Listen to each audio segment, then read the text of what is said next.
Hola, bona tarda a tots. Moltes gràcies per ser aquí. Em fa molta il·lusió estar avui aquí en aquesta taula, que com sabeu es diu Dissidència i espiritualitat, una aproximació vivencial, i que s'emmarca dins d'un cicle que em sembla meravellós que el Centre LGTBI hagi organitzat, que és Espiritualitats, que amb l'acollida que està tenint crec que està demostrant que era molt necessari i que tothom estàvem com amb moltes ganes d'abordar aquest tema i estar aquí.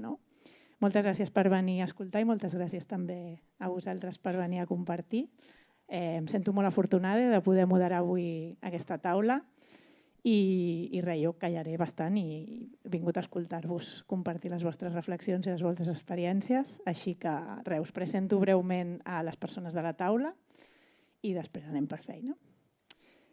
Aquí tenim a Sofia Bengoechea, dona trans, monja budista zen per una espiritualitat no patriarcal. Després tenim a Jordi Valls, de l'Associació Cristiana de Lesbianes, Gais, Transsexuals i Bisexuals, ACGIL. Al costat està Neus Miquel, que és queer, mística, activista, vegana i fomentadora de la diversitat. I al fons tenim a Kenza, migrada del Marroc, amb un llarg recorregut en temes de gènere, diversitat sexual i antiracisme. Comentar-vos que això funcionarà com una conversa entre les persones que estan aquí dalt, però al final sí que obrirem una estoneta perquè vosaltres també pugueu preguntar, comentar i reflexionar conjuntament, que d'això es tracta també. I res, doncs comencem, us llenço la primera pregunta i això sí, vosaltres com vulgueu, qui s'animi a contestar primer i anem fent. Totes les persones que estem avui, que conformem aquesta taula, ens travessa la dissidència sexual o de gènere o tot plegat i d'alguna manera també ens travessa l'espiritualitat, sigui o no a través de la religió. I volia començar preguntant-vos aquesta intersecció a vosaltres com us ha impactat, què ha significat per vosaltres. Qui s'anima?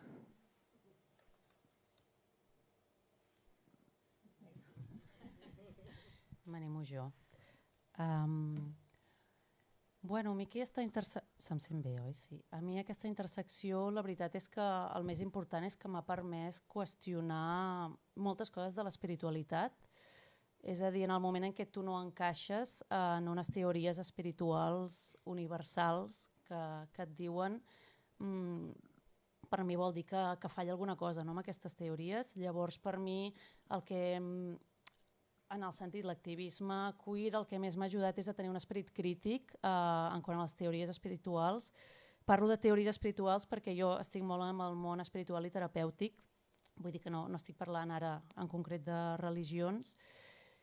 I el que a mi m'ha passat moltes vegades, sé que després passarem les experiències, però té a veure amb això, el que m'ha passat moltes vegades és d'anar a un lloc i dir-me una teoria i jo dir, jo no encaixo aquí i que em diguin no, és que això és per la majoria, tu ets una excepció. O sigui, tu ets diferent i ara t'adaptem a aquesta teoria a tu, però la teoria és aquesta, la real. Llavors, a mi m'agrada molt qüestionar, llavors sempre he anat qüestionant en aquests espais. El que passa és que jo crec que no tenen intenció de discriminar-te. Hi ha un punt que és dir, jo m'he basat en aquesta teoria per crear-me la meva estructura vital. I si tu ara em vens i em dius que aquesta teoria tu no hi encaixes i per tant potser no funciona, m'estàs desestructurant tota la meva realitat. Llavors és una discriminació cap a nosaltres, però en realitat és una defensa de jo no vull qüestionar-me això perquè és massa per mi. No sé si he passat ja els 2 minuts o puc dir alguna cosa més.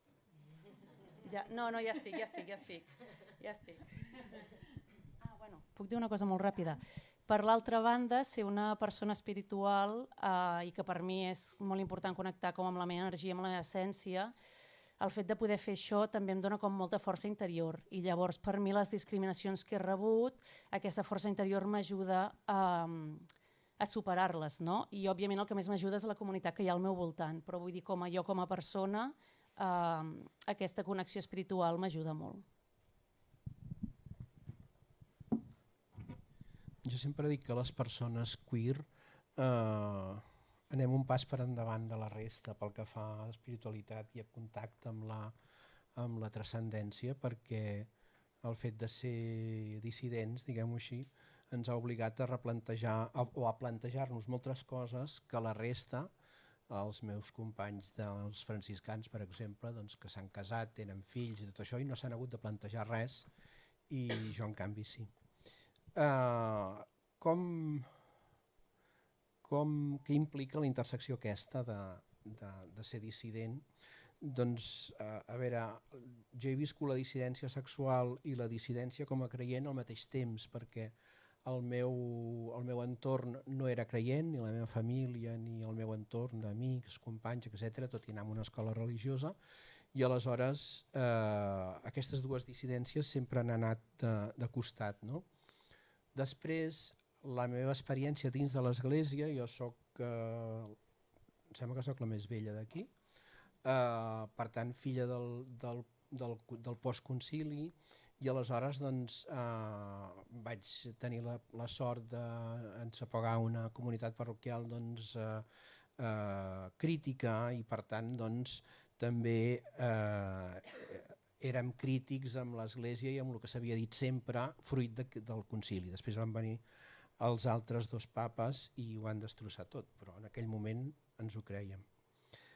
Només a principi de l'adolescència no ho vaig viure massa bé, el fet d'aquesta dissidència sexual, però després més ja adult, m'ha passat una cosa semblant a la que comentaves, que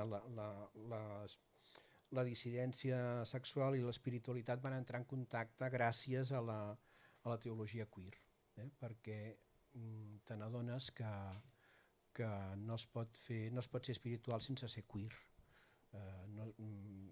sense ser radical, per entendre'ns. Per mi ser queer és ser radical. I avui no entenc l'espiritualitat sense dissidència, perquè tant a la Bíblia com a la tradició teològica cristiana hi ha elements suficients per afirmar que el missatge, la vida i l'exemple de Jesús de Natzaret és profundament queer, i això donaria per tot una altra xerrada.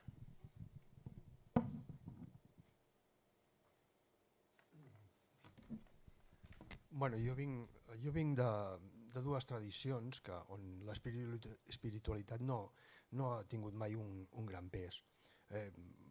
Potser des d'una d'aquestes tradicions és el materialisme dialèctic del marxisme, on la ciència, la raó, la lògica conformen una explicació del món, de l'univers i de la vida, on tot s'explica en termes de ciència, de la raó, i no hi ha els temes que el que no pot explicar la ciència queda aparcat sota l'alfombra o queda difuminat, no? sense que es doni una explicació.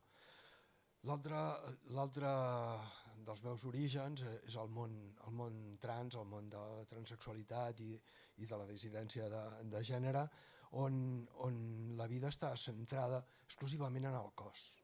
La gent trans vivim pendents de quan falta perquè ens truquin per fer una operació una mastectomia o una vaginoplàstia, quina quantitat d'estrògens prenem diàriament, si el meu aspecte físic té un passing que em permet que la gent em llegeixi segons el gènere que jo desitjo. I tot està basat això, en la corporalitat, en el cos. I cap d'aquestes dues tradicions em permeten pensar, em permeten respondre'm a preguntes interiors meves. Vull dir que, i encara que no tingui massa transcendència, què faig en aquesta vida? Doncs, bueno, de totes maneres, me les pregunto, i suposo que molta gent també s'ho fa, no? Què faig aquí? Per quina raó? Què faig? No sé, vull dir que quin és el sentit de la meva vida? Això, estudiar, casar-me, tenir fills i fer-me de l'inserso i morir? Potser això no és suficient, no? Això no ens explica què fem aquí realment. I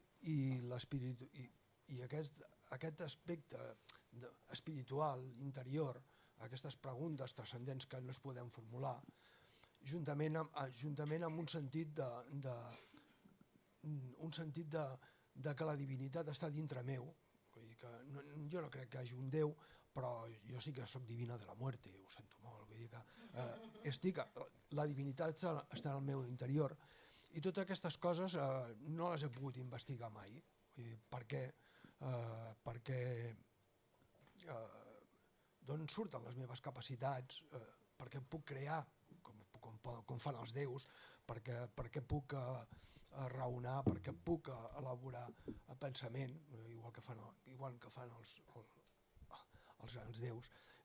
Tot això, per què ningú m'ho explica? No? Vull dir i una mica aquesta ha sigut la intersecció. No? Vull dir que intentar quadrar una vida, una experiència personal amb unes inquietuds i unes preguntes on no trobo resposta en cap de les religions que he conegut.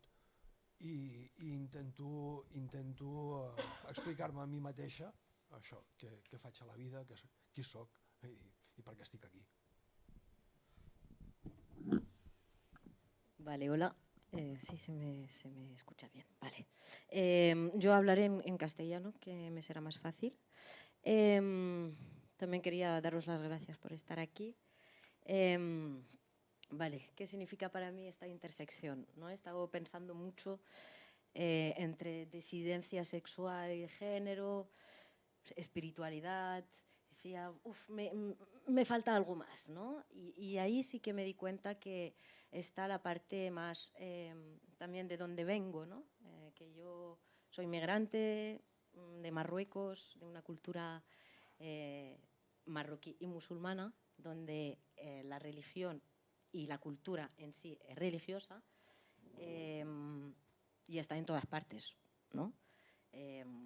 Estudiaba educación islámica todas las semanas, 2 horas, tal. Por más que mi familia no era nada creyente, esto estaba, ¿no? Y me acuerdo que durante mi adolescencia, al darme cuenta de mis gustos o en mi descubrimiento, ¿no?, más sexual, entraba en una gran pelea, ¿no?, conmigo, ay, pero a mí me interesa mucho el Islam, pero también soy así, entonces, bueno, ahí hay algo que falla, ¿no? Y entonces lo dejé aparcado durante mucho tiempo, el tema de la espiritualidad y la religión.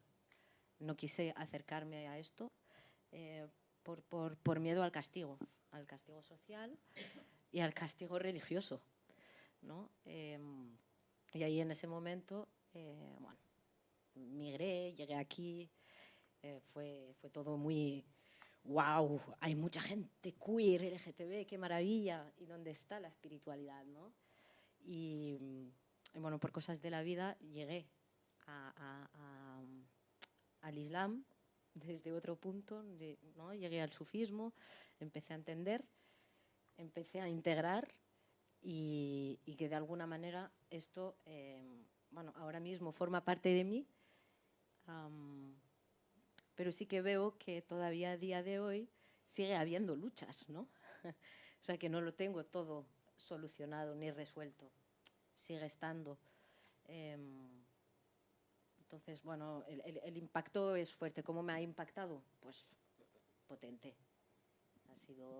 Ha sido difícil y creo que a momentos todavía sigue siendo difícil cuando me voy a Marruecos, ¿no? O sea, que todavía está esta dificultad, ¿no?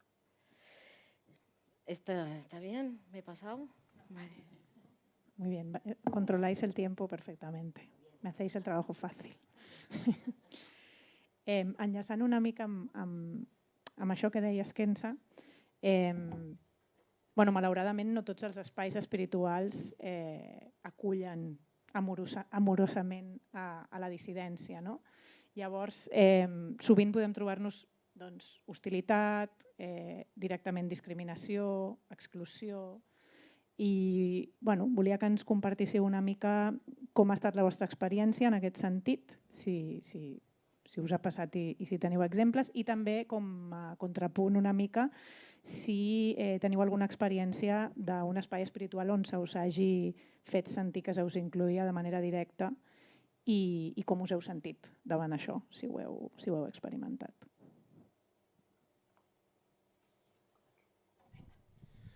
Sí, a diferència de moltes altres persones, per mi mai no ha estat contradictori ser gai i ser cristià, excepte aquesta època curta de la preadolescència. No sé com, de molt jove vaig poder fer una síntesi, sobretot a base d'autoformació, i després vaig poder trobar persones que em van acompanyar i que em van ajudar a fer aquesta síntesi. Fins i tot en una comunitat religiosa on vaig fer el noviciat, a Montserrat, no em van posar problemes per ser gai, sinó per no mantenir el celibat. Vaig sortir-ne per coherència, perquè no mantenia el celibat, però no perquè em sentís culpable ni perquè em fessin fora. Però reconec que sóc una excepció. A Exil ens han arribat testimonis esfereïdors de persones que han estat excloses o discriminades en diferents denominacions i comunitats religioses. Us en podria explicar moltíssims, des de persones que les seves famílies les volien matar directament i que van haver de marxar per cames del seu país perquè per la seva dissidència sexual i afectiva, doncs, i em deien, però no dic mi madre me quería matar com una frase feta, no, sinó que textualment la mare havia llogat uns sicaris perquè la matessin, així de bèstia. O casos més lights de monitors i monitores d'esplais parroquials que els han fet fora un cop han sortit de l'armari, o de professors o professores que s'han pogut casar amb la seva companya o el seu company, però no han pogut agafar els 15 dies de permís perquè si no seria un escàndol per la resta de professors, no? I d'alumnes. Pel que fa a l'espai, un espai on m'he sentit inclòs, nosaltres a Exil formem part del Fòrum Europeu de Grups LGTB Cristians. Vaig tenir la sort de participar en una de les reunions anuals i va ser una de les primeres vegades que em vaig sentir plenament acceptat i estimat. Recordo molt bé, com a exemple, una celebració a la catedral de Helsinki que presidia una capellana lesbiana concelebrada per la bisbessa del lloc i diversos ministres trans que aquells dies havien estat participant en les xerrades i les reunions de grup, no? Des que l'orgue va fer el primer acord, vaig començar a plorar i no vaig acabar de plorar fins al final de la celebració perquè va ser la primera vegada que em sentia a casa.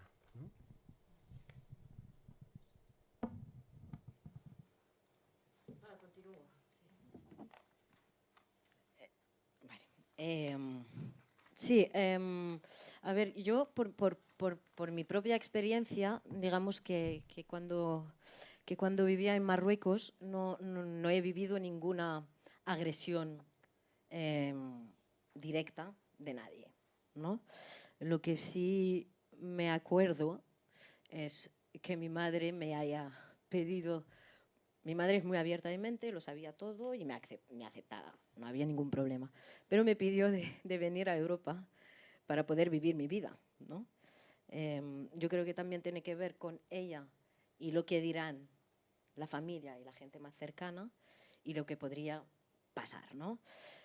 Y recordar que todo el castigo también, esto porque me parece importante, todo el castigo que existe hacia las personas LGTBI en Marruecos también es un legado colonial, ¿no? No estamos hablando de un castigo musulmán, de la religión en sí, ¿no? O sea, esto viene del colonialismo francés y español que han sí, perseguido a las personas LGTBI, ¿no? El caso que a mi llegada aquí y al empezar a moverme por los sitios LGTBI o queer o transfeministas, sí que el hecho de decir islam o musulmán estaba mal visto. Ahí sí que puedo decir que al nivel de agresiones no físicas, pero más comentarios, algo más psicológico, ha existido. Miradas de, uy, musulmán, porque claro, toda la construcción del musulmán aquí ya está, ¿no? Ya la conocemos, es el Bin Laden, ¿no? Entonces, todo lo que se asemeja a esto ya es, como hay mucha islamofobia, pues al nivel de aceptación también de personas, no sé, espirituales igual también, dentro de los movimientos transfeministas, está mal visto, ¿no? Aquí, ¿no? Y hay compañeras aquí con quien hemos compartido muchas luchas, ¿no? Y nos encontramos aquí y digo, ostras, ¿no? ¿Cuántas cosas nos hemos guardado adentro?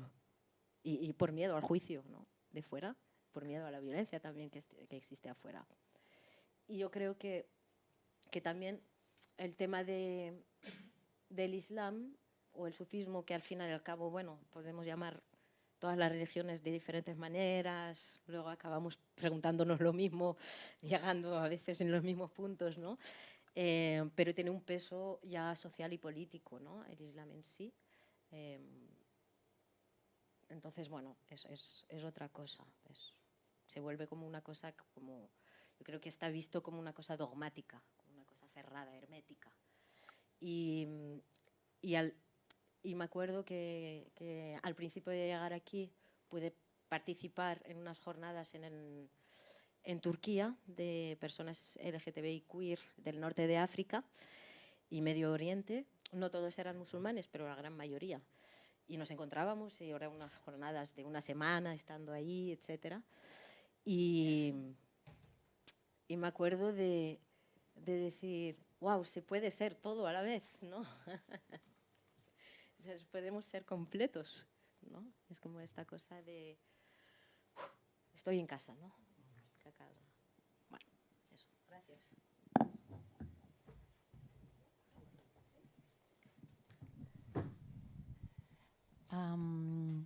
Bé, jo parlaré també de l'actualitat, de la meva espiritualitat actual. Jo vaig créixer com a cristiana i de fet volia comentar que quan vaig anar a San Francisco vaig anar a una església queer molt xula, que hi havia un cor LGTBIQ+, i llavors anaven com fent balls a dones trans i va ser una experiència molt, molt xula.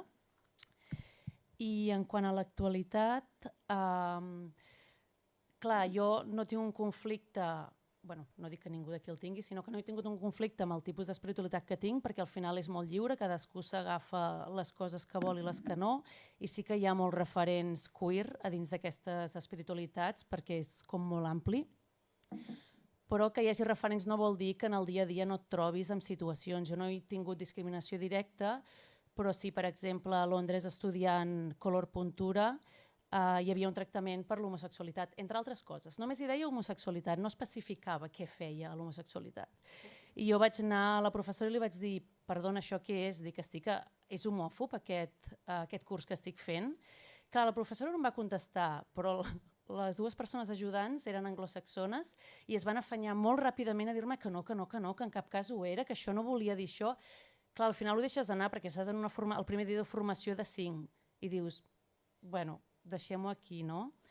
Però altres casos que he vist, bueno, constel·lacions familiars, que crec que tenen molt potencial, però tenen una tela patriarcal molt gran. No diré gaires exemples, només diré un d'un noi gai que va dir jo vinc a treballar doncs, a les relacions perquè no tinc parella, i la constel·ladora va dir, bueno, tu agafa una persona, no et fixis en el gènere i no pensis quin gènere tindrà la teva parella. No? És com aquesta... Bueno, és una discriminació clara per mi, però que hi ha gent que no, que si és heterosexual, que potser no la veu, no? Típiques exclusions també quan es basa tot en mare i pare, no? Sense tenir en compte ja no les persones queer, sinó totes les famílies que no són un pare i una mare. I això ho tinc apuntat per no oblidar-me. D'exclusió, bueno, no en dic més, però ara vaig a fer-me autobombo. Si voleu mirar el meu Instagram, Queer Spirituality and Healing, que he fet una segona versió que es diu espiritualitat.queer, que s'enllaça a l'altra perquè és massa difícil de vegades l'anglès, i hi ha exemples d'exclusió i d'inclusió. M'agradaria passar els d'inclusió directa, que són els que, bueno, amb Mare Arnau també vam viure a Londres, que es deia Love Spirit i Queer Spirit, i era uns espais específicament espirituals on es feien tallers i es feien cursos, es feia de tot i eren persones queer i és el primer cop que jo vaig trobar aquesta intersecció i va ser molt meravellós, jo estava exaltant d'emoció, no? Llavors, al tornar aquí, després ja en parlarem, vam crear el grup LGTBIQ+ més espiritual, que ens reunim aquí al centre LGTBI. No en parlo perquè hi ha una altra pregunta que en principi en parlaré. I també comentar que, basant-me molt en la inclusió, com que per mi jo treballo amb el món de teràpies i per mi és molt important l'espiritualitat i és molt important l'activisme queer, la meva intenció és anar creant cada vegada més llocs inclusius, no? I per això jo també en el meu espai el que faig és crear espais segurs per persones LGTBIQ+, i estic iniciant formacions per terapeutes i persones del creixement personal perquè puguin incloure'ns activament, no? Per les persones que els interessa, òbviament les persones LGTBI-fòbiques no vindran, però no sé com vaig a temps, però ja estic acabant. Però per les persones que potser estan discriminant sense saber-ho, almenys poder-los donar una informació del que estan fent. Els avises, que no sabia si ens avisaves. Bé, jo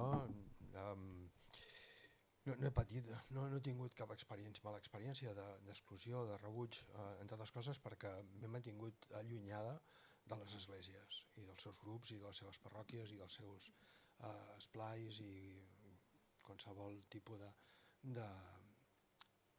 d'entitat amb un caràcter o amb un trasfondo religiós.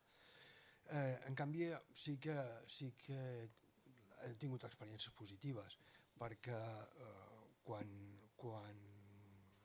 la meva transició m'apropo a un grup de meditació en el barri, vaig ser ben rebuda, o sigui, ni tan sols em van preguntar què ets, vull dir, o sigui, simplement em van dir hola, vine, seu i medita i si vols ja ens explicaràs la teva vida, però no ens interessa el per què ets trans, vull dir que...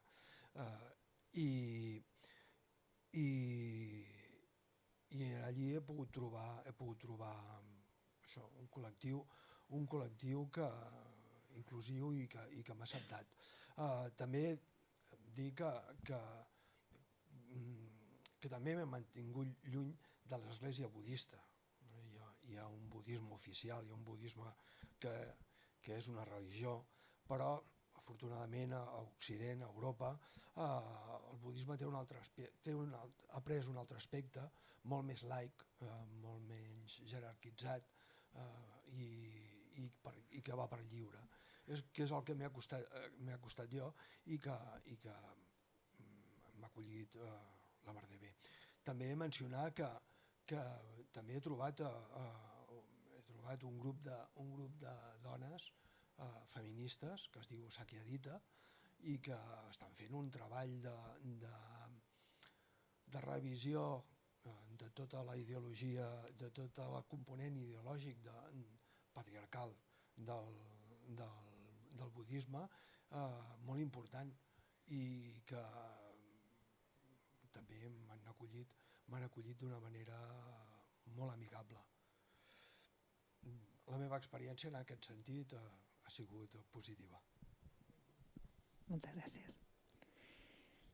Doncs ara voldria anar a l'altra cara de la moneda, que d'alguna manera ha fet pinzellada Kenza també abans, que no és inusual que en determinats espais queers o de dissidència ens trobem hostilitat cap a l'espiritualitat o cap al fet que siguem persones que ens definim com a espirituals.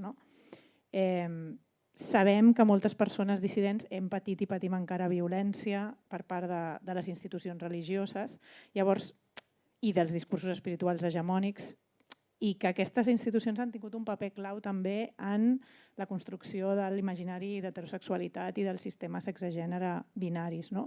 Llavors tampoc és sorprenent que ens trobem com aquesta hostilitat en aquests espais. Dit això, com ho navegueu vosaltres, això?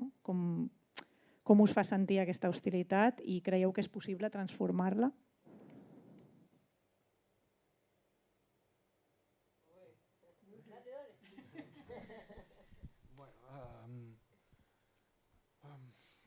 Jo diria que l'hostilitat es manifesta cap a l'Església, no cap a l'espiritualitat. Sí que pot haver un rebuig de l'espiritualitat en quant s'associa a la religió i aquest pensament que ens han inculcat. Però la gent a lo que és hostil és a les jerarquies eclesiàstiques, a l'Església, a la institució, per tot el paper que ha jugat de control ideològic i de performador de la normativitat.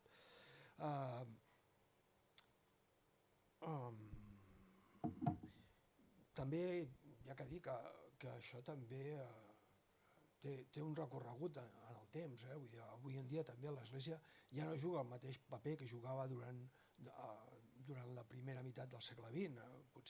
Potser avui en dia el paper de control ideològic de l'Església Catòlica comença a ser bastant residual perquè ha sigut suplantat per la televisió. I ja no acudim al capellà a confessar-nos, sinó que mirem programes de televisió de l'Anna Rosa Quintana.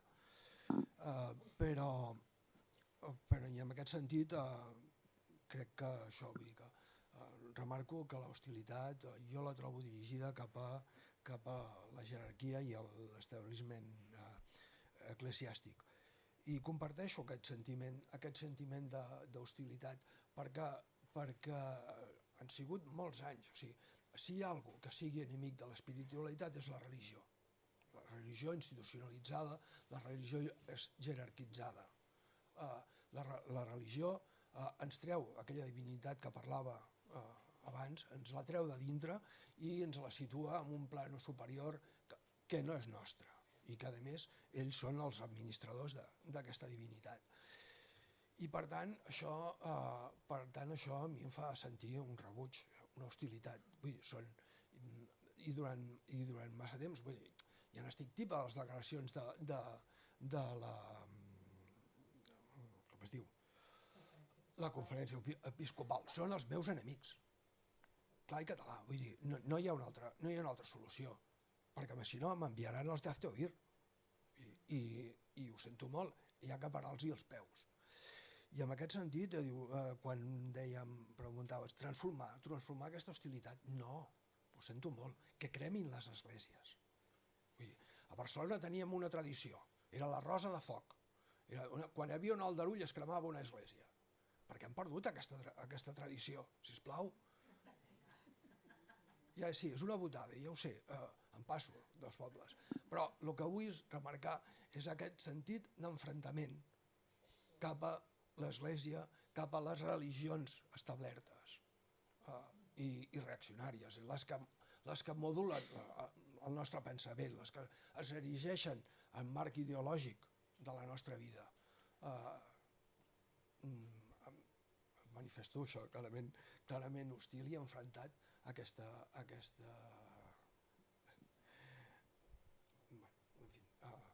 Fins aquí ja m'he ficat en un berenjenal.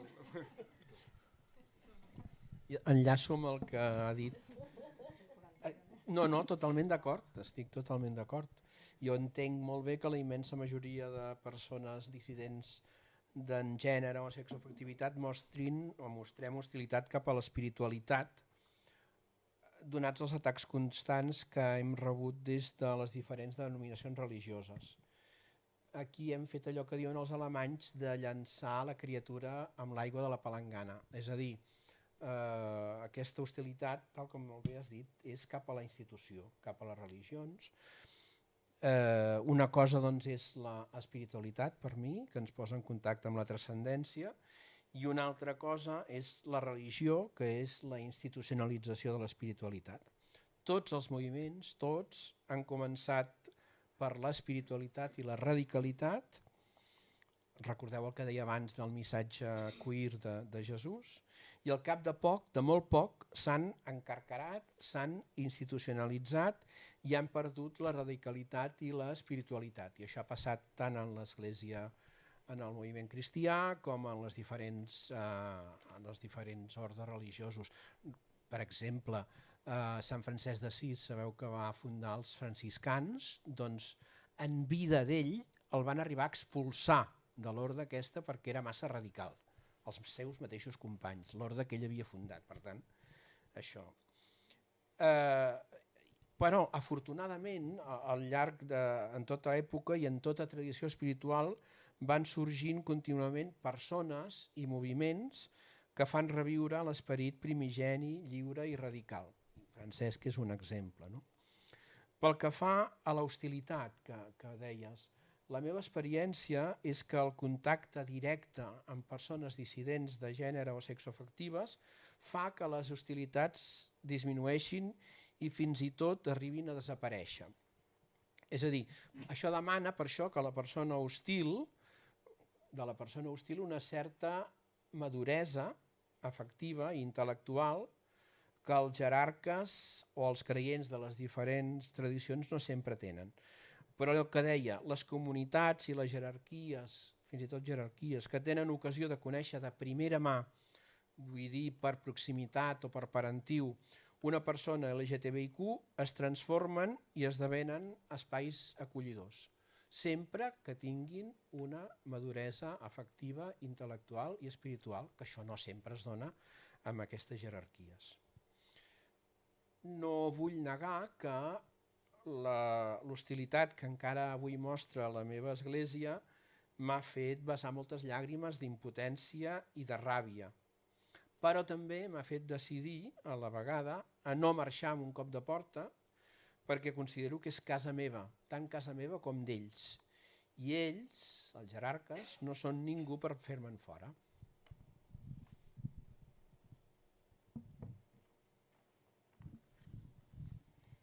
Bé, ja heu comentat lo de que a dins de l'activisme sol haver-hi més hostilitat cap a l'espiritualitat dins de religió que fora de religió. Igualment, abans comentàvem que l'activisme també es basa molt en una corrent materialista i tot i que els últims anys està canviant, en realitat tot tipus d'espiritualitat pot rebre hostilitat en un espai activista. No estic dient de part de tothom, sinó d'algunes persones. Jo crec que per això, perquè l'espiritualitat s'ha associat sempre a la religió institucional i a la persecució. Llavors, doncs, la pregunta em sembla que era... Bé, és igual. Com ho naveguem? Clar, en aquests espais, doncs, òbviament, si trobes... Jo crec que hi ha comoditat, tot depèn de clar, si et trobes directament una hostilitat directa o si simplement notes que les persones estan incòmodes amb el que tu fas o el que tu expliques, o jo que em dedico a aquestes coses, clar, quan ho expliques veus com mirades de què m'estàs contant, no? Com si estiguessis en un altre món. Però per altra banda sento que hi ha, mira aquí en el centre LGTBI, el cicle que heu creat d'espiritualitats, tota la gent que ha vingut i la gent que s'ha interessat, vull dir que jo crec que hi ha molt interès en aquest sentit i que jo crec que l'important és recuperar com aquesta espiritualitat, cadascú la seva, i jo sempre dic, fins i tot hi ha persones que treballen amb aquests temes i no li diuen espiritualitat perquè no se senten còmodes. Llavors, per mi, ara que he vist la persona que fa el d'allò de signes, parlo molt ràpid. Perdó, Sí? Val. Llavors jo crec que una mica és adaptar, si ens volem acostar a les persones, doncs que si no li volen dir espiritualitat, com en el grup LGTBI com és espiritual, hi ha gent que ens ve i diu jo és que no tinc classes o que espiritual, li diem és que és igual, tu vines si sents venir aquí i si sents que et pot interessar alguna cosa del que treballem. Llavors, jo sí que crec que és possible transformar l'hostilitat, potser no cap a les institucions, però sí cap a les espiritualitats individuals i que cadascú pugui connectar amb la seva pròpia espiritualitat. Jo ho veig així com en positiu, això, i ja està.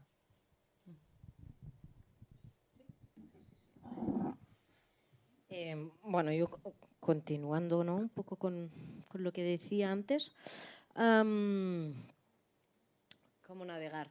Yo básicamente porque no hablaba mucho de lo que yo en lo que yo creía, es que me cuesta estas palabras. También me cuestiono mucho qué es eso de ser una persona espiritual, qué quiere decir, ¿no? Entonces, yo creo que también en el caso del Islam en sí, yo creo que es un poquitito más complejo en tanto a que ya, como he dicho antes, la propia construcción mundial, internacional del Islam es tan errónea que el odio, ¿no? Y voy a utilizar esta palabra, el odio hacia el Islam es casi generalizado, ¿no? De hecho, no se suele hablar, todo el mundo dice, así el sufismo me gusta, así me encanta el sufismo, tal, pero mucha gente se olvida de que esto es Islam, pero porque hay como esta cosa de no quiero acercarme a lo que es la persona que igual tira la bomba. Son dos personas totalmente diferentes, son personas que igual reaccionan de otras maneras por otras cosas, ¿no? Pero se intenta desvincular ciertas prácticas espirituales musulmanas del Islam, ¿no? Entonces, yo pienso que ahí hay como un mardé, como decirlo en catalán, ¿no? En cuanto a que el odio es tremendo. Entonces, es que se interseccionan demasiadas cosas ahí, ¿no? Y claro, en los espacios disidentes, LGTBI, anarquistas y bla, bla, bla, bla, bla, bla, y todo esto que también son radicales, si hablamos de radicalidad, también hay las espiritualidades, y aquí ya lo habéis mencionado, también hablamos de radicalismo en la espiritualidad, ¿no? Entonces, estas dos se pueden abrazar. Yo creo que sí, que se puede transformar, en que la gente, en que podamos también crear espacios en que allá se pueda permitir el cuestionamiento, ¿no? Más profundo, menos de grandes titulares, ¿no? Que muchas veces nos quedamos ahí y nos olvidamos del uno, ¿no? Del individual, y cómo esto también impacta a nivel espiritual, o la espiritualidad individual, ¿no? También a lo grupal, ¿no? No sé si tiene sentido lo que digo. Vale. Vale. Sí, dale. Sí. Jo només vull fer un apunt en relació a això, perquè abans, com a espai d'inclusió, he parlat d'Anglaterra, el Queer Spirit, un espai creat per persones queer, espiritual, obert a totes les espiritualitats, i hi va haver un taller que portava una dona trans musulmana i que anava amb el vel, i que acabat el taller, nosaltres vam parlar amb ella i resulta que hi van anar diverses persones a criticar-la perquè portava el vel i que com podia ser que el portés, no? Vull dir que era un espai teòricament totalment inclusiu i aquella persona va rebre un atac. En aquest cas va ser un atac perquè la van anar directe. Gràcies. Doncs, continuant una mica des d'aquí, com a resposta a aquesta hostilitat que hem estat comentant que podem trobar tant per una banda com per l'altra, heu anomenat abans alguns espais on us vau sentir, no? Que se us reconeixia que era casa, no? A més, els heu anomenat com a casa un parell de persones. És cert que han sorgit alguns projectes alternatius que pretenen ja des de la seva creació ser espais segurs, no? per persones amb aquesta intersecció. I us volia preguntar si vosaltres us heu trobat amb aquests espais, n'heu anomenat algun, i si creieu que són necessaris.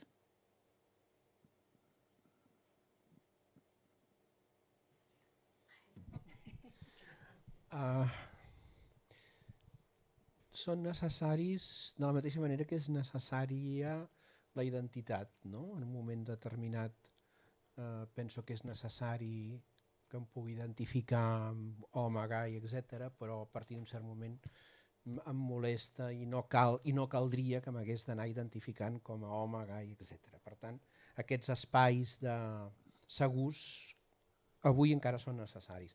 Nosaltres a GIL hem intentat fer un d'aquests espais segurs on es pugui viure i celebrar a fons la fe des de la pròpia realitat dissident, i ens consta que al llarg dels anys aquesta intersecció s'ha començat a viure en diferents comunitats i parròquies catòliques, tant com comunitats de l'àmbit protestant.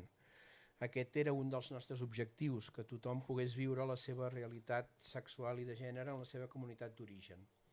Són molt poques, però així com fa uns anys venia algú i ens deia a quina parròquia puc anar o a quina comunitat, en el cas dels protestants, puc anar, doncs ens quedàvem, doncs no ho sabem, ara almenys podem adreçar-los a 2 o 3 parròquies concretes de Barcelona, una comunitat protestant, i per tant allà sabem segur que no se sentiran atacats ni pel pastor ni per la comunitat.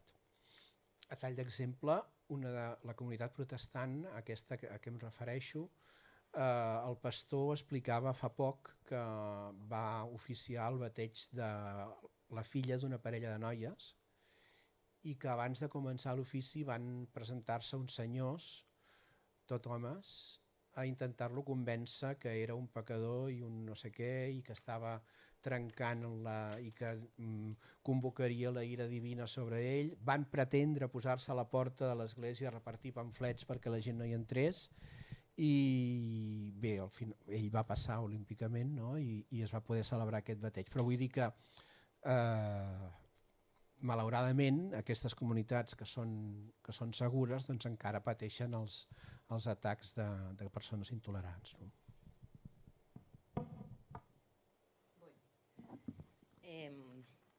Com a espais segurs, jo en conec però que no estan aquí a l'estat espanyol ni a Catalunya, ¿no? Com per exemple en Sudáfrica sí que hay mezquitas y escuelas dedicadas para poder aprender del Islam y para personas LGTBIQ disidentes, y de la misma manera que también en Francia hay una mezquita también.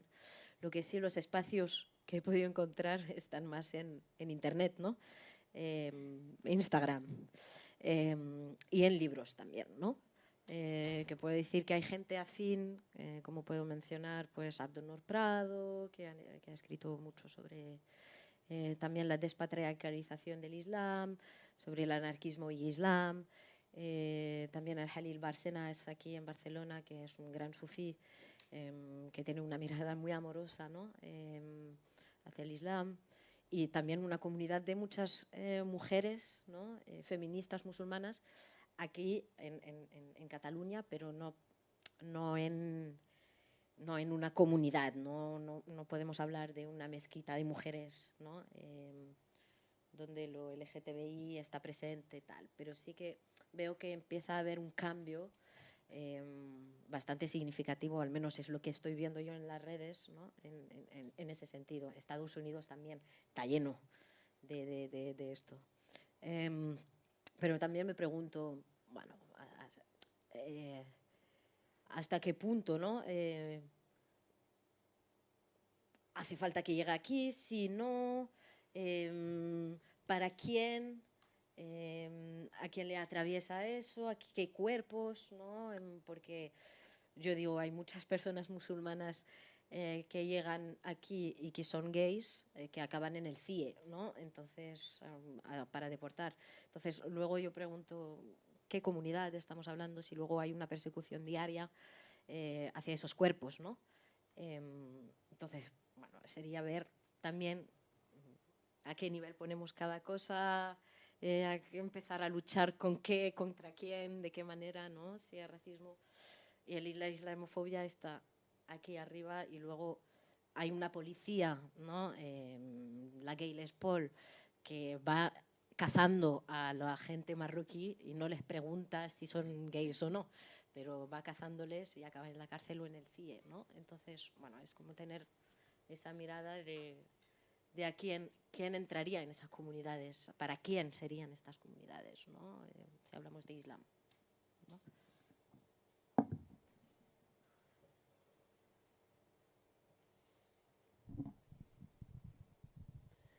Molt interessant això que estàs comentant. Jo canvio ara, però trobo que el teu té tanta força que ara dic, bueno, però jo el que volia comentar, primer el que has comentat de llibres, que també, bé, la majoria són en anglès, però que també hi ha molts llibres a nivell d'espiritualitats com Queer Spirit o Queer Magic, Queer Kabbalah, tots tenen queer i llavors l'espiritualitat, i llavors el que es presenta el dijous em sembla que és el de Brujeria contra cultura gay, que aquest sí que està traduït al castellà, i això. I llavors només comentar ràpidament que el grup LGTBIQA+ més espiritual, ja que és un espai creat d'inclusió per poder tenir, òbviament, un espai segur. Llavors és bàsicament un espai espiritual, queer, activista, perquè volem promoure un canvi. Llavors és un espai on poder parlar, on poder compartir, on donar-nos suport i també un espai per crear estratègies. Llavors és obert a tothom, òbviament. Està molt enfocat al que és espiritualitat dins de teràpies, creixement personal, ioga i tot aquest estil, però pot venir qualsevol persona que cregui el que sigui. I de fet ara estem creant a un ritme lent perquè ens trobem un cop al mes, però estem intentant crear una guia de bones pràctiques per terapeutes i per persones de creixement personal, almenys per poder-ho posar allà, reenviar-ho i que la gent almenys pugui tenir unes bases, un lloc on referenciar-se i on llegir les bases del que potser es pot fer i el que no. O sigui que qui vulgui venir, benvingudis. Primer dimarts de mes. Segon dimarts de mes. Segon. Anda, què? L'Instagram és grup LGTBIQA espiritual i el Facebook és el mateix nom.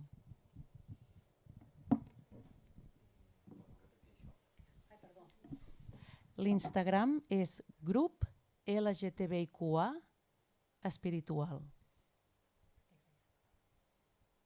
I el Facebook és el mateix nom.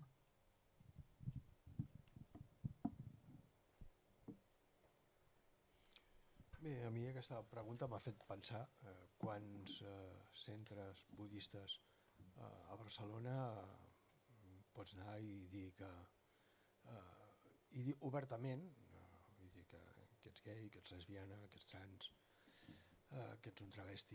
No ho sé, no ho sabria dir. Però em fa l'efecte que no serien gaires. Per tant, espais segurs, jo no sé, em conec pocs, com un espai físic, com un espai geogràfic. Vull dir que sí que em vull mencionar dos experiències associatives que he conegut i que m'han agradat força. Una és dels anys 70, Cristians pel Socialisme, amb l'Alfons Comín, el pare de l'exconseller Toni Comín, i les seves posicions a favor dels drets de les persones homosexuals, dient que també eren església, que també tenien cabuda. I actualment jo m'agrada la gent de l'AUDIR, una associació que es diu Associació UNESCO per al Diàleg Interreligiós i que ve organitzant activitats com la nit de les religions i uns diàlegs interculturals, interreligiosos anualment, unes trobades que són força interessants.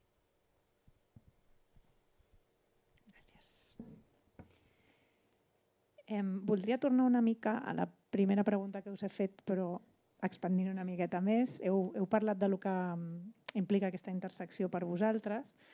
Ja heu començat com a pinzellar com ha intervingut en la vostra construcció com a persona. Però voldria veure si podríeu extendre una miqueta més en quin pes ha tingut en el vostre procés vital i com ha interactuat amb altres dissidències, més enllà de la sexual o de gènere, que us puguin atravessar.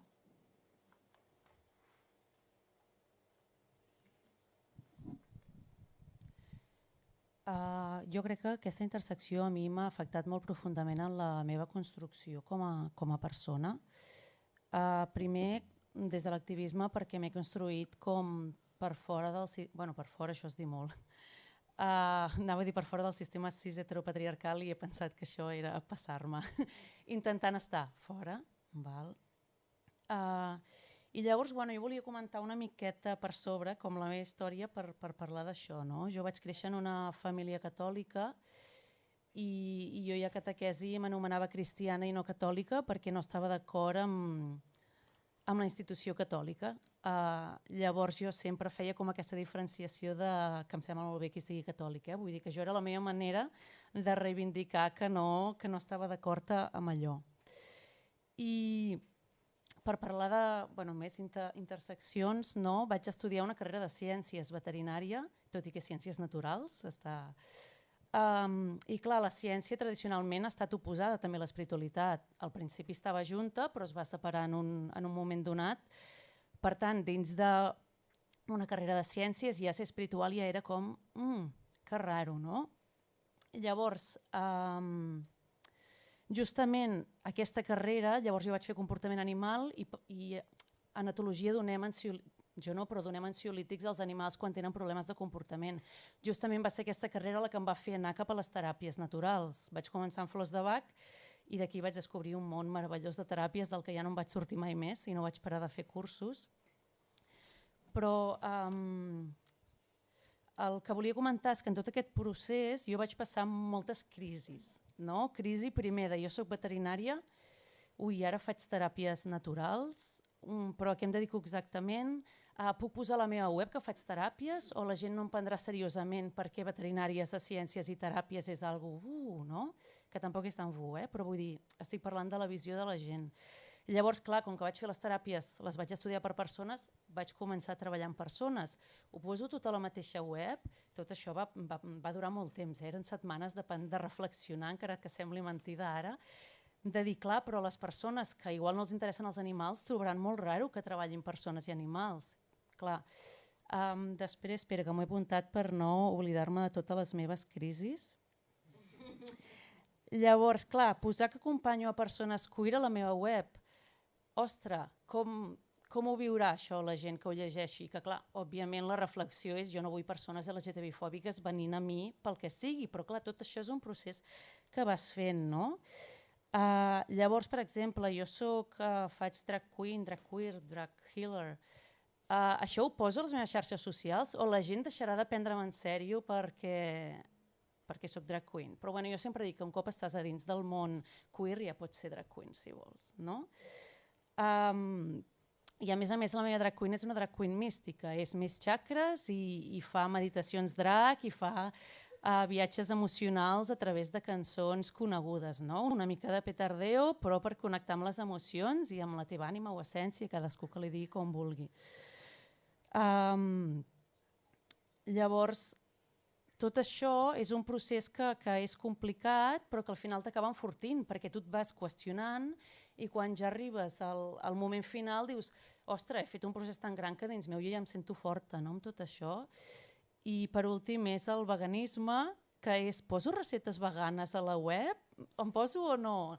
Que sí que em vaig posar, però al final cada eix que tens vas decidint, que també podia fer moltes webs, però vull dir, vas decidint si ho englobes i dius, no, és que jo el que vull és que la gent em respecti pel que soc, jo soc diferent, soc queer, no?, en tots els sentits, doncs si no estic dins de la norma en diversos temes, doncs és el que hi ha, és el que diem, no? Com quan estàs en un espai queer o com estàs en un espai espiritual, doncs quan ho vols ajuntar tot. I a nivell laboral, que òbviament allà hi pesa una por econòmica darrere, doncs, bueno, jo crec que animo a tothom a expressar, no?, la seva diferència, si pot, també en el món laboral.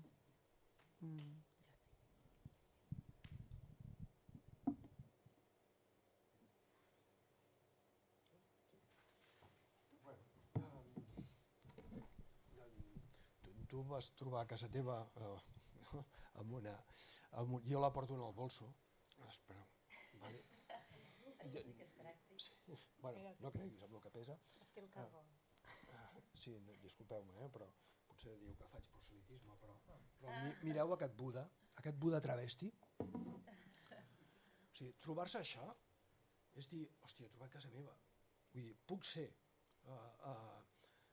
aquest Buda més coloret i més rímel que jo, aquest Buda amanerat, afeminat, marica. I, ostres, em dona l'oportunitat de ser. Em justifica, m'ho permet ser.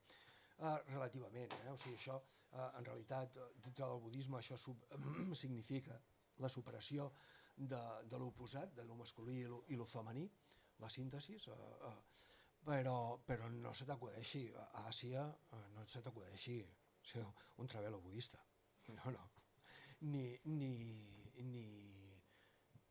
Ni ser monja budista, per exemple, no està permès en molts llocs. Però aquí, a Europa, a Occident, sí que ens ho permet. I el budisme m'ha donat aquesta tranquil·litat d'algú que em permet justificar-me, d'algú que em permet explicar-me a mi mateixa i deslliurar-me del sentiment de culpa que altres religions m'oferien. No? I en aquest sentit, aquesta superació de lo masculí, de lo femení, de l'home i de la dona, de trobar un espai intermig, conjunt, on les identitats es fonen o no, o es diferencien, és algo que em permet construir un univers, em permet construir una manera de pensar que m'allunyi de dues coses. Una és del patiment, perquè el Déu mascle totpoderós que m'estigmatitza, no m'ho permet, em fa patir. En canvi, aquest senyoro sí que em fa sentir bé. I l'altre és també d'aquelles concepcions patriarcals que em coarten, que m'imposen, que em diuen no, el teu paper no podrà ser mai el de ser una dirigent de la comunitat perquè ets una dona i a més una dona trans, aquí d'allà. Vull dir que en aquest sentit trobar-me amb aquest Buda travesti a mi em significa això, la possibilitat de ser com soc i de viure com vull. Enllaço amb el que has dit. En una de les reunions aquestes internacionals que deia, vaig conèixer una dona trans que era la que portava una parròquia catòlica a Holanda, a la Holanda rural. I ens explicava que primer els iaios i les iaies s'ho van prendre bastant malament, però ara no tenen cap problema i estan la mar de bé, etc. Allò que deia abans, que la proximitat, o sigui, la possibilitat de conèixer de prop algú LGTBI fa baixar radicalment l'hostilitat. I ens ho deia, al començament hi van haver algunes reaccions hostils, però després, clar, aquí és impensable que el bisbe catòlic nomeni aquesta senyora perquè porti una parròquia, aquí és impensable, però allà ho explicava i molt bé. Com faig aquesta construcció? Jo ja he dit abans que no entenc l'espiritualitat sense radicalitat, sense dissidència. I per tant la meva espiritualitat és dissident, és queer, és radical i per tant no entenc una espiritualitat conformista. Hi ha una petita església inclusiva que es va fundar fa uns anys, la Comunitat Apostòlica Fronteres Obertes, que parla de que la fe només es pot viure des de 3 perspectives alhora: la mística, la profètica i la diversitat. Mística vol dir que s'ha d'estar connectat sempre amb el fons que ens uneix, amb la transcendència, amb aquest Déu interior, amb el que vulguem anomenar.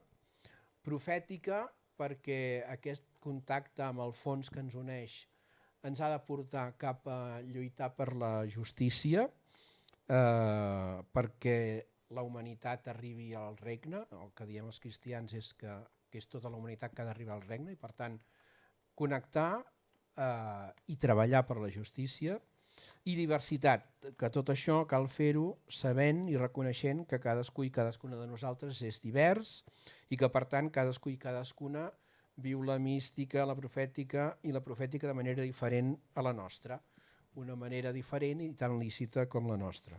I aquesta és la meva construcció avui. Bueno, yo voy con una cosa muy rápida para seguir continuando.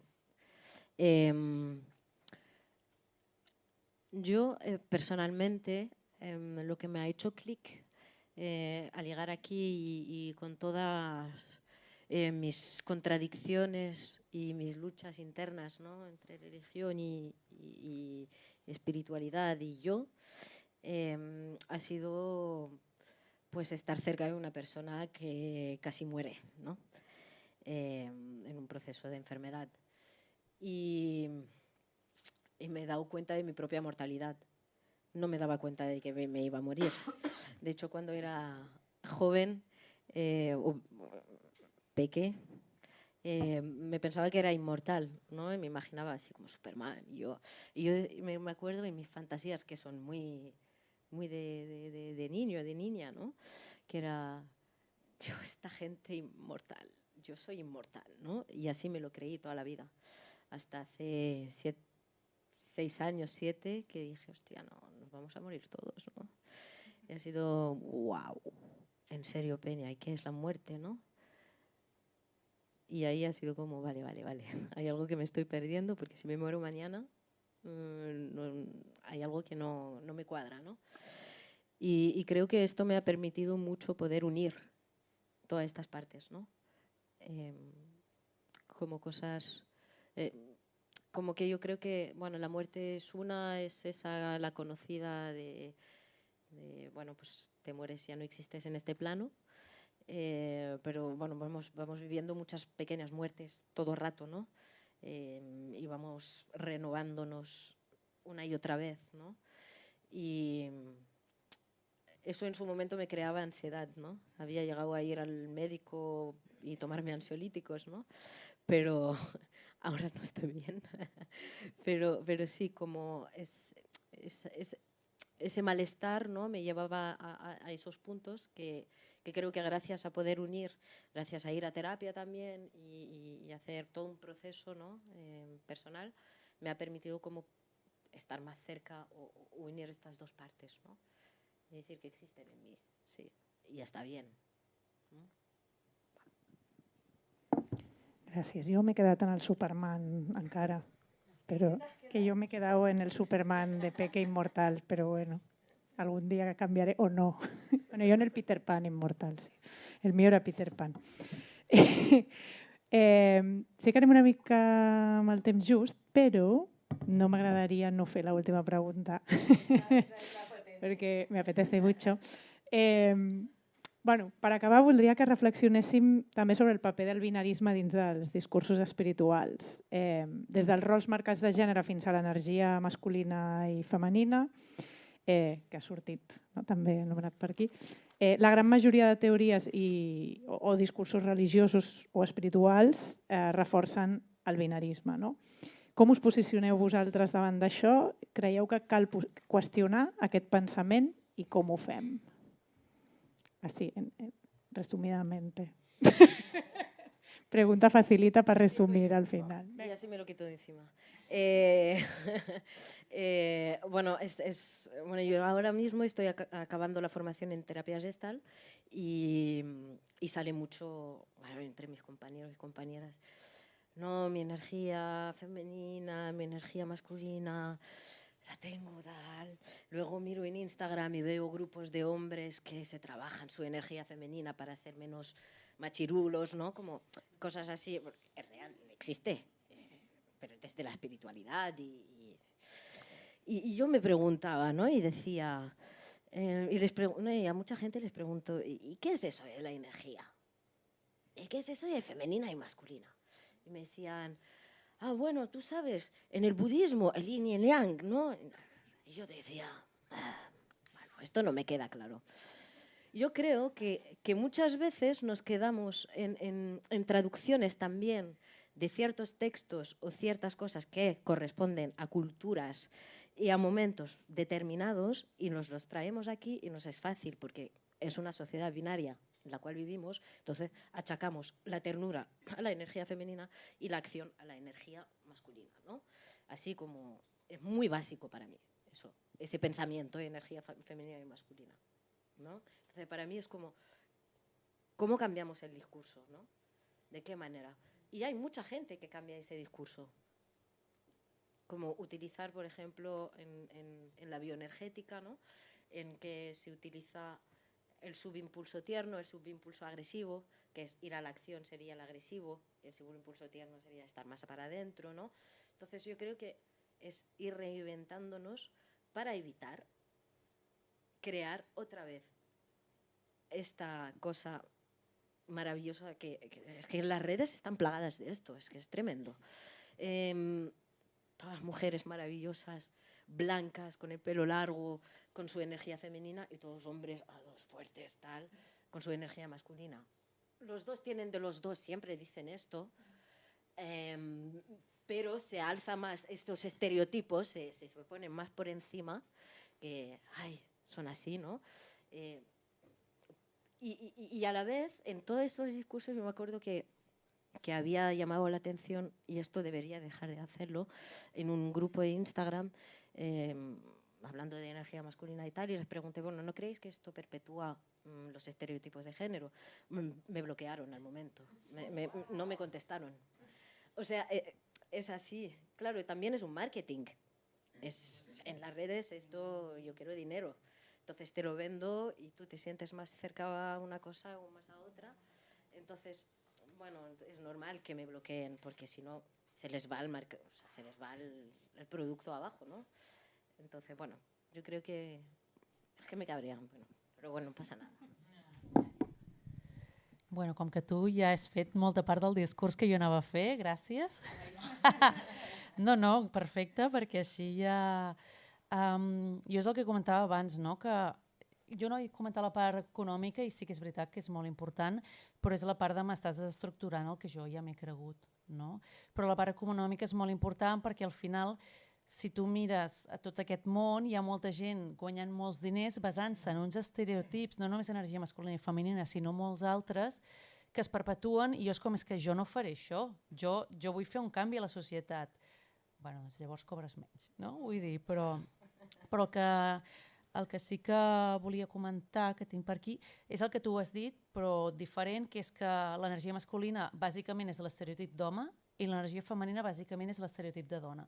Llavors, en el moment en què tu li poses aquests noms a unes energies, com dius tu, una traducció, li poses aquests noms que a sobre és masculina i femenina i agafes l'estereotip de cada un, és que és molt difícil que la gent, si no s'ho qüestiona, no segueixi aquests estereotips. Jo m'he trobat 1000 vegades estar parlant amb persones i lo típic de tenim les dues energies a dins, la masculina i la femenina s'han d'equilibrar, però llavors resulta que en unes constel·lacions, quan una persona necessita energia femenina, cridem a les dones de la família. I això és un constant, no? O com el pare et dona l'energia masculina i la mare la femenina, jo. Però que no quedava tot equilibrat. I si és així, tu ja tens l'energia equilibrada, per tant ja no necessites res més. I llavors hi ha l'altra teoria de que la parella et complementa la teva energia. Jo he tingut converses de dir, no, és que ja no de què són les dues, sinó l'home té la masculina i la dona la femenina. Jo deia, val, i dues dones, si són una parella, què fan? No, doncs una tindrà energia més masculina. I dic, clar, és una base... Clar, i ja no pots anar més enllà amb el discurs perquè intentes seguir parlant i s'acaba aquí i ja no volen que parlis... Se m'ha acabat el temps? I ja no volen que parlis més perquè no volen qüestionar-s'ho. S'ha acabat. Jo, malgrat tota la fama que... Cal una taula només d'aquest tema. Sí. Ahí lo dejo. Ahí lo dejo. Malgrat la fama que tenim de patriarcals i tot això, us volia posar l'exemple d'un místic alemany que va viure a cavall del segle XIII i XIV, el mestre Eckhart, no sé si n'heu sentit parlar, que ell parlava que hem de donar a llum a la divinitat. I parlava com a home. I us vull llegir un text. Ell fa servir dues paraules en alemany, una masculina i l'altra femenina.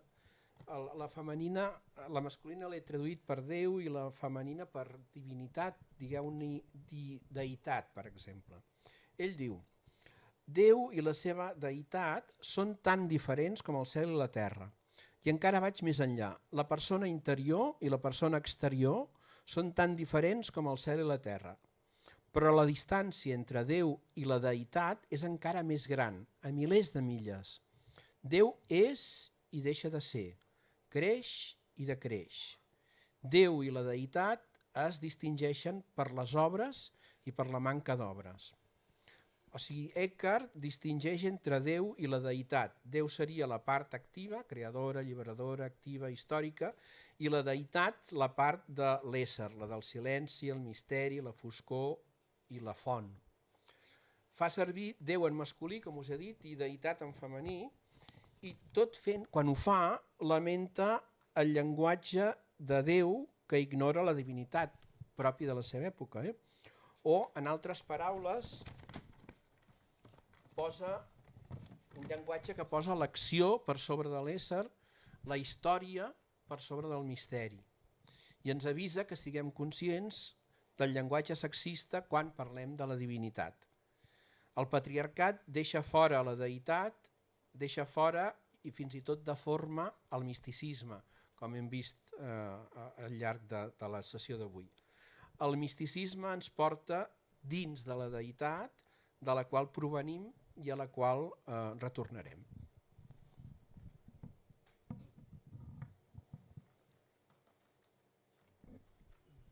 Bueno, jo diria que les espiritualitats, qualsevol concepte d'espiritualitat que puguem tenir ara, avui,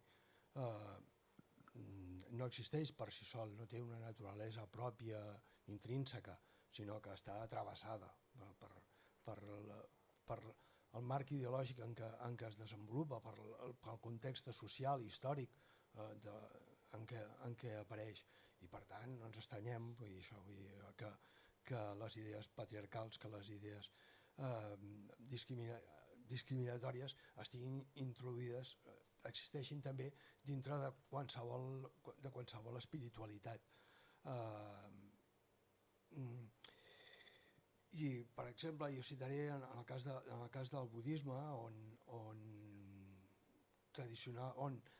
originalment Buda no fa distincions entre homes i dones a l'hora d'admetre'ls en la seva comunitat, i això estem parlant de l'any 500 abans de Crist, per tant, en el context de la Índia i del sud del Pakistan, on dir,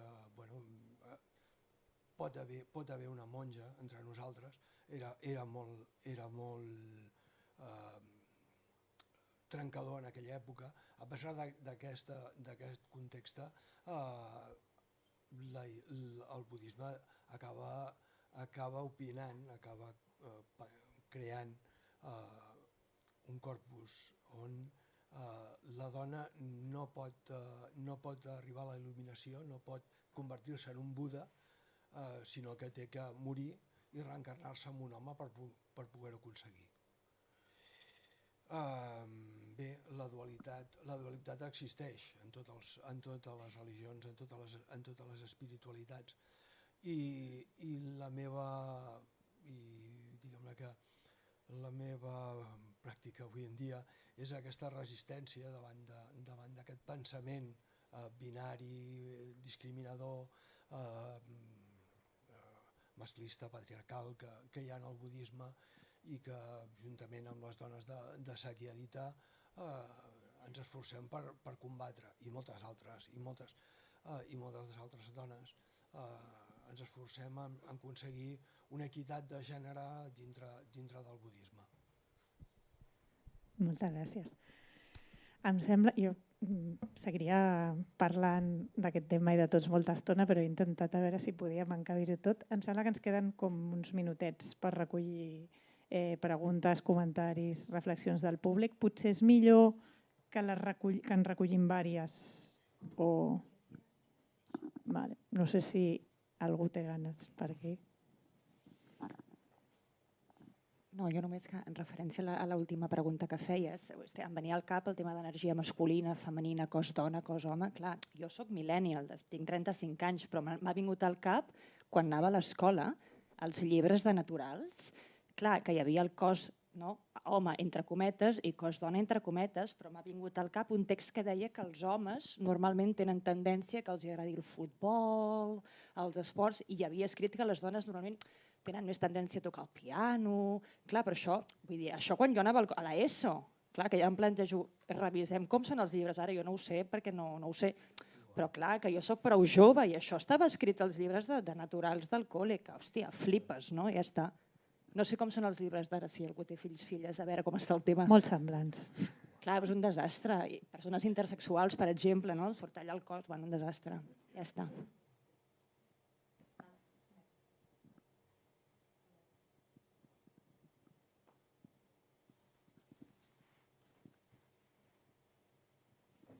Bueno, hola, bona tarda.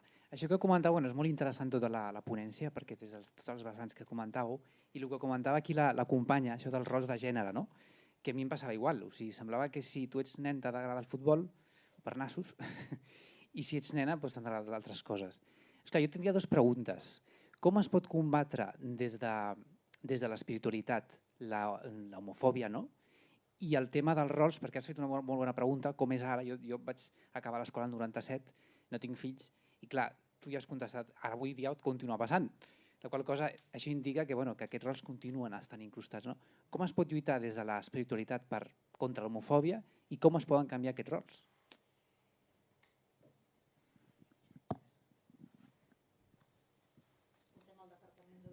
Algú s'anima.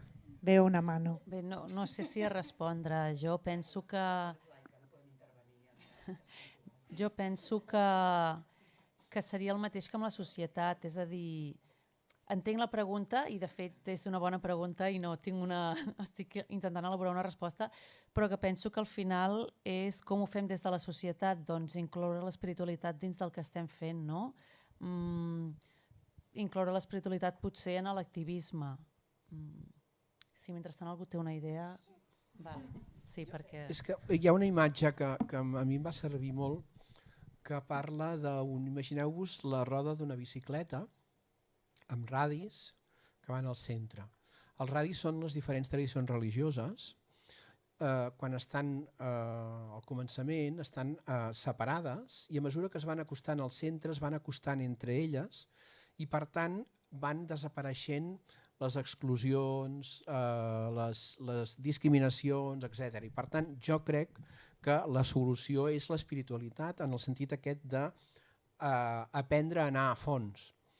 El meu fill, quan va fer ESO, feien una estona de meditació cada dia i penso que li va anar molt bé i penso que això és una cosa que si es fa a l'escola, si es fa ben fet, etc., doncs pot ajudar perquè a mesura que vas més cap al fons et vas sentint més proper de la resta de personetes que estem en el món i per tant poden desaparèixer les diferències. Sé que és molt happy flowers això, però ho sento així. Jo apuntaria algunes mesures més pràctiques en el sentit de dir com construïm una espiritualitat que no sigui discriminatòria. Per exemple, simplement fent que en els textos els referents no siguin els déus masculins, sinó parlant també de les deïtats, no parlant dels referents dels sants, sinó d'aquelles dones que van tenir una vida, exemplar no seria la paraula, però ja m'enteneu. Hi ha coses que podem canviar en les litúrgies, en els textos sagrats, i que es poden rellegir d'una manera on no siguin discriminatives. I això és un terreny, un camp de batalla i també una línia d'acció molt potent. Les traduccions dels textos sagrats són traïcions. Aquí no, en el món anglosaxó, i tu potser ho sabràs, han fet un gran treball de fer traduccions de la Bíblia inclusives, en la qual no parlen de Déu, parlen de la divinitat, en què tota la part patriarcal i més heavy de la Bíblia la tradueixen des d'un punt de vista, i és això que dius. Sí, només per fer un apunt, aquí mateix a Barcelona tenim una persona que es diu Nadia Rahmouni, que està fent lectures i traduccions del Corà des d'una mirada més oberta, més diversa, en què no és la mujer sumisa ni l'home, no? O sigui, aquí mateix, a Barcelona. No? Jo crec que seria interessant també poder parlar-ne, no? O conèixer. Recollim les dues últimes intervencions, si n'hi ha, si us sembla, abans de tancar.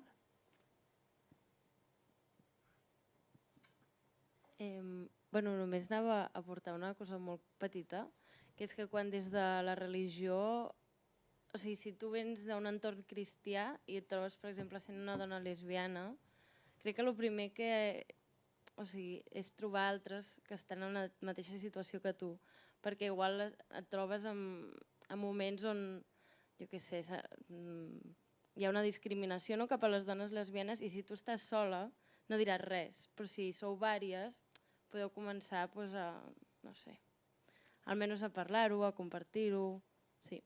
Res, això, com trobar-se amb gent en una situació semblant, és el que he pensat en resposta a la teva pregunta.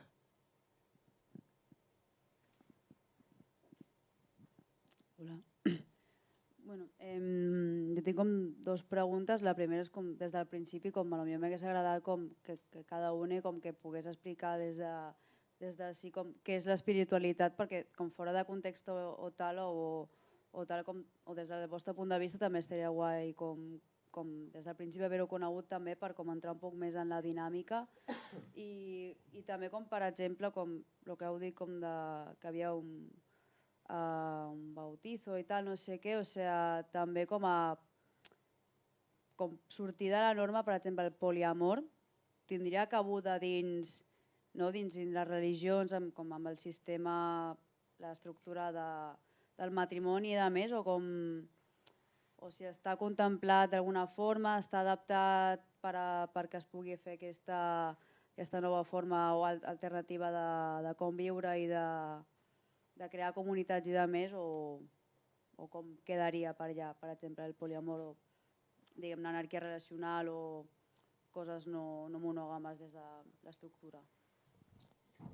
Pel que fa al que deia la companya de darrere, Exil és això, és un lloc on es poden trobar persones creients, dissidents sexuals o de gènere per això, per veure que n'hi ha d'altres com elles i això. El poliamor, jo diria que les tradicions i les esglésies començaran a treballar seriosament el poliamor quan la societat s'ho prengui seriosament. Malauradament, avui és una minoria i la meva mare no ho entén, la meva veïna no ho entén, etc. I en la mesura en què es vagin manifestant aquestes relacions poliamoroses i facin aquesta proximitat que deia abans que facilita la inclusió, doncs en aquesta mesura les esglésies s'ho plantejaran. A tall d'exemple, sabeu que l'Església Catòlica està en un procés de sínode que es diu, un dels documents d'un dels bisbats catalans parla del poliamor com un dels temes que cal treballar. Per tant, bé, es farà, suposo. I el bateig doncs, és això, aquelles dues dones van anar al pastor que volien batejar la seva filla i el pastor els hi va batejar la filla sense qüestionar si eren dues dones o no.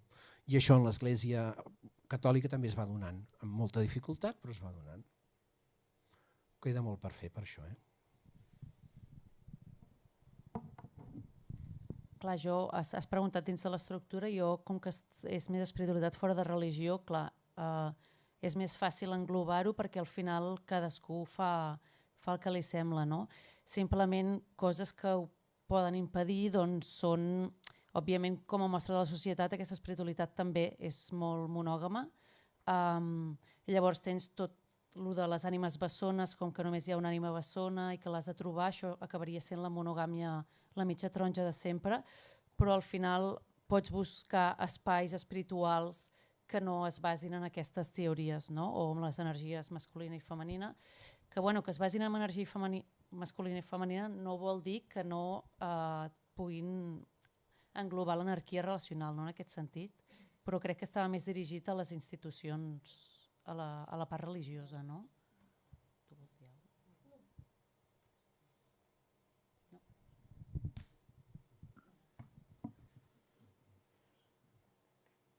Vale, doncs llavors no ho dic jo. hem de tancar.